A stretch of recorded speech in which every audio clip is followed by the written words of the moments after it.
dans une seule machine, dans un cycle. C'est un cycle où on met 40 kg de déchets plastiques. Et avec ces 40 kg, on va obtenir environ 30 litres de diesel. Et avec ces 30 litres de diesel, on va faire fonctionner un camion de collecte des déchets ménagers pendant une journée entière.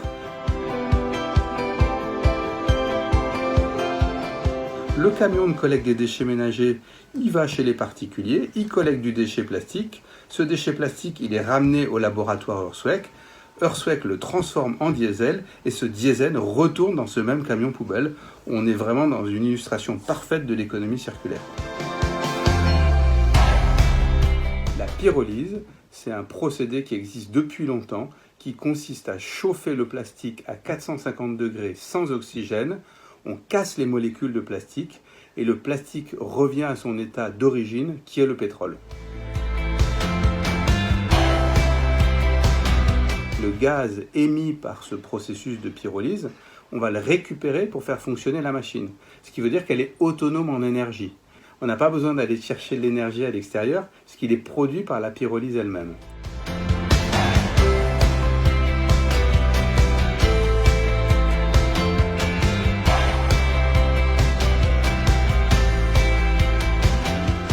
On a essayé de trouver des solutions pour faire en sorte que le déchet plastique ait de la valeur et que ça suscite son ramassage.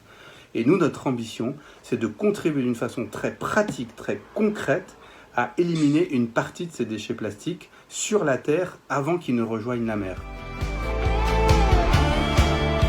On a fait en sorte d'avoir une machine qui soit pas trop grande, qui soit pas trop coûteuse, qui soit relativement simple à manipuler, et en plus qu'il soit mobile. L'idée, c'est de ne pas avoir besoin d'avoir fait Polytechnique pour être un opérateur de cette machine.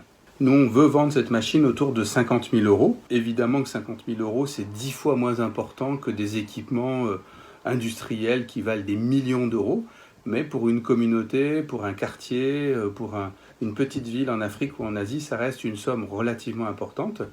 Et nous, notre pari, c'est que cet équipement, il peut être rentabilisé par celui qui l'opérera et qui arrivera à se fournir cet équipement. Et à force de produire du diesel gratuitement, eh bien, ça viendra amortir le coût de cet investissement. C'est ça aussi notre pari, parce qu'on se dit que si on veut que ça soit durable, il faut que ça soit rentable.